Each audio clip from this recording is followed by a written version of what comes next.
I'd also like to just echo the words that have already been said about how much I take away from these kinds of experiences and opportunities here at Birzeit, and I'm grateful to be back once again, and thank you for the very kind introduction. So listening to the words that have already been spoken, I fear that I might come off as being negative here today, but I don't want to do that. What I want to do is I want to ask a series of questions that I hope raise the possibility of some transformative change. But what I'm hoping to do is put on the table what the landscape might look like that we need to respond to. And I do believe in the potential of international solidarity. And what I'm hoping is that we ask a series of big questions that allows us to think about a broader scope and a broader potential for these kinds of opportunities that are facing us at the same time as the landscape is also becoming increasingly difficult. So the main questions that I wanted to ask today is, how do structures define relationships among people? How do these relationships themselves become structures? And how might these structured relationships eventually be transformed into politics?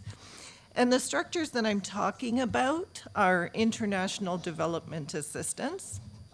The relationships that I want to focus on are the relationships that are imagined between Palestinians and international assistance or international development regimes. And I want to stress here that I'm talking about the imagination as it's conceived or put forward by international development regimes themselves, and I'm in no way endorsing this as the proper one, but just trying to put out what the image I think is there or that's developing.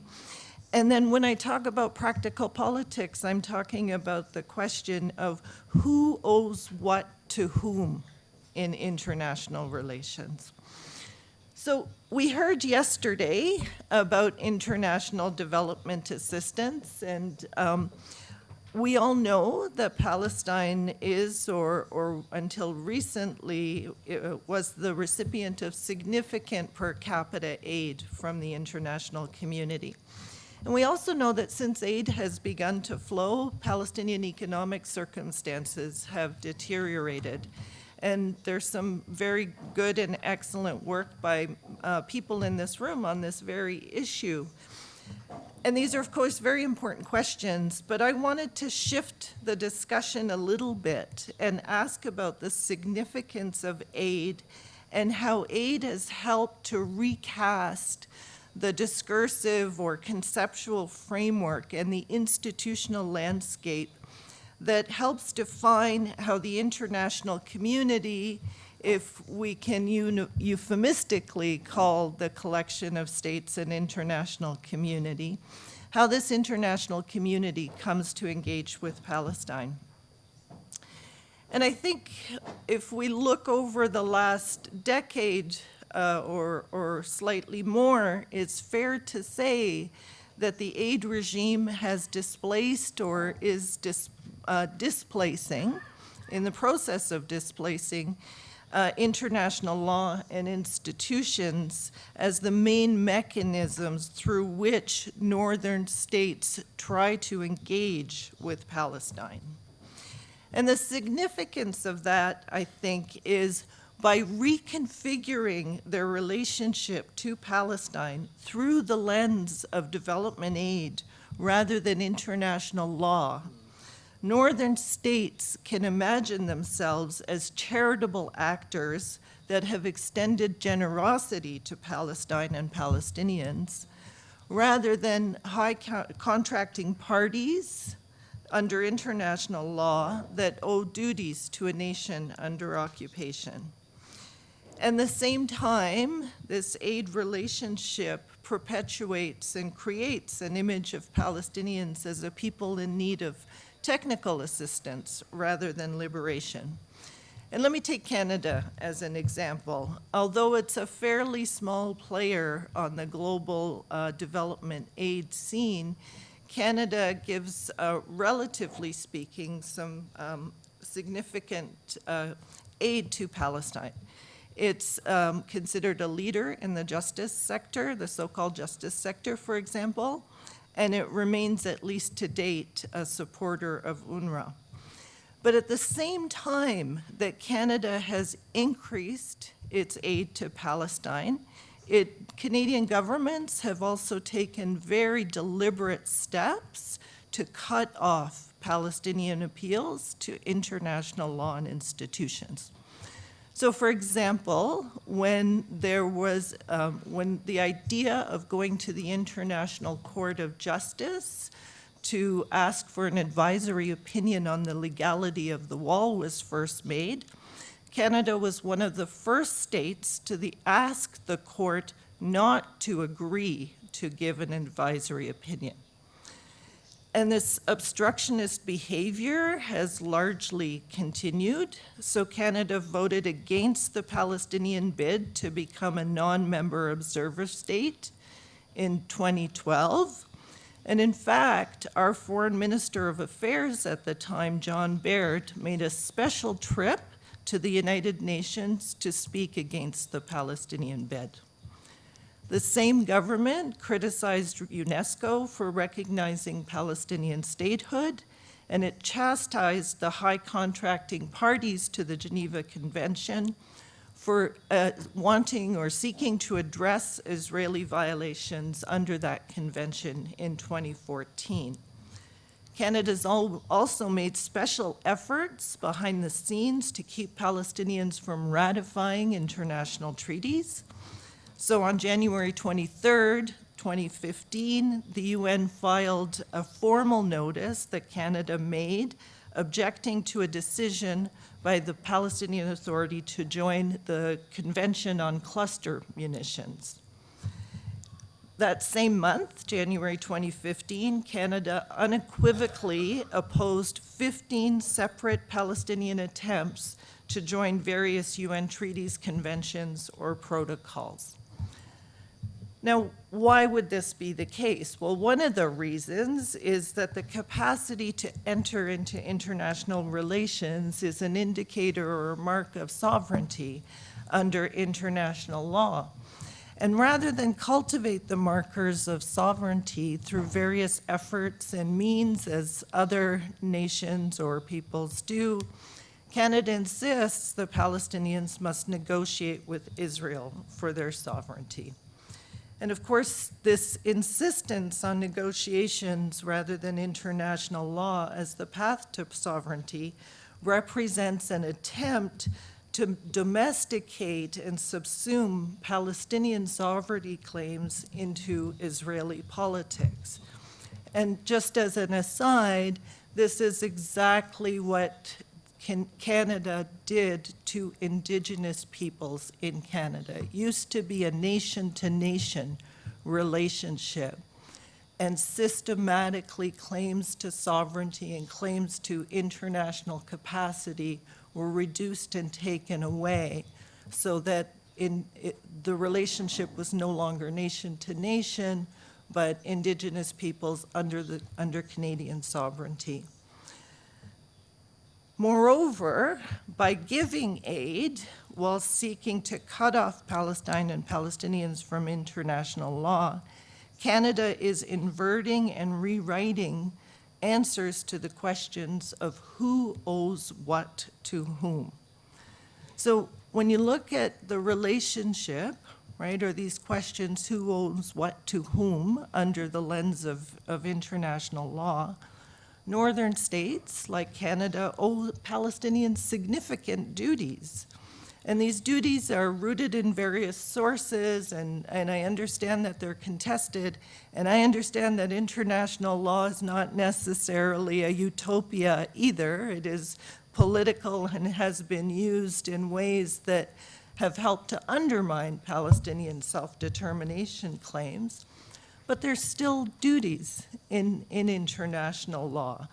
And some of them can be used and quite strategically and effectively. So for example, the 2004 advisory opinion on the wall said that all states that are parties to the Geneva Convention must, quote, not recognize the illegal situation created by the wall, and they also have to refrain from aiding or assisting in maintaining that situation and ensure that impediments to Palestinian self-determination as created by the wall are brought to an end. But in structuring the aid relationship, in implementing aid programming, Canada does not give any consideration to its obligation as a high contracting party.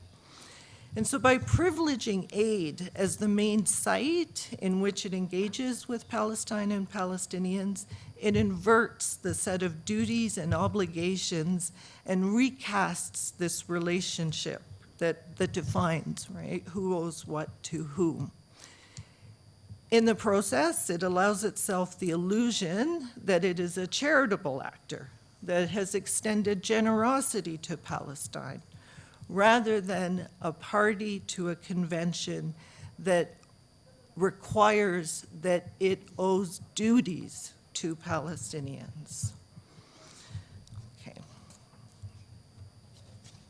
So aid then serves as this site of normative and strategic struggle where assertions of mastery and gratitude exert themselves, right, throughout various points of the aid relationship.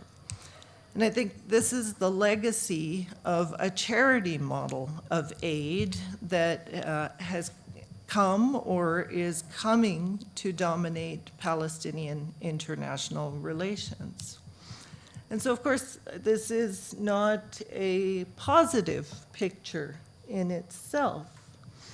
But the positive possibilities come in asking, what are the possibilities of recasting this relationship? On what are the sources on which one can draw to recast this relationship? And so I don't have a program. I have a series of questions, as I said earlier, that I'm hoping to put on the table. And I think one of the crucial questions at this juncture is it possible to recast aid relationships away from a hierarchical and charity-based understanding to relationships of equity and solidarity? But then here too, we come up against the question of what is solidarity, right? What is international solidarity and what does it mean? And I recognize that there are various forms of solidarity and they're quite important. The solidarity that's expressed when people protest together. The solidarity that's expressed through cultural sharing and cultural exchanges that focus on Palestine and the Palestinian struggle. And there are many, many of these kinds of solidarity events and expressions that are developing around the world. But the kind of solidarity that I'm talking about is less about an event or a strategy and more what you might just call a spirit or an ethical stance. Right? It's the kind of solidarity that takes as its starting point and takes for granted the equal dignity and worth of all people, and that doesn't seek to package some or one group as inferior or lacking, I'm going to take less than that, or lacking in some capacity based on a constructed identity. So in other words, it's the opposite of the charity paradigm that I think international aid and the way that it has been implemented to date. So what does that look like, right, in tangible form? I don't have the answers to that question. But I think what's important is that we bring that question to bear on aid and aid relationships in particular. I can imagine what I think it might look like. So, for example, rather than having training projects, we would have exchanges of mutual learning. Rather than looking at reporting on questions of how expertise has been translated or transformed from the north to the south, we would ask, how have we all mutually benefited from these kinds of engagements? But I think, no matter how the practical and the concrete gets spelled out, it has to start by complicating the narrative of Northern generosity and bringing back into the aid relationship, and that's the one I'm focused on. Of course, one can go well beyond the aid relationship in talking about international solidarity, right? Is to bring back to the aid relationship the notion that donor states have a duty to Palestine, and that this duty stems from some very well-known and well-established sources.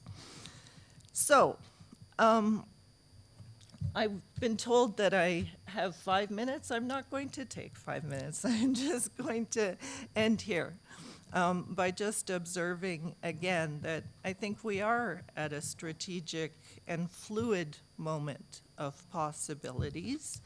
And the question is how to respond, how to understand, how to conceptualize the landscape, and how to respond to that landscape. And I think ultimately the decisions need not necessarily be either or decisions. So it need not be either aid or no aid, for example. But the conversation might just be about how and on what terms. Thank you. Shukran.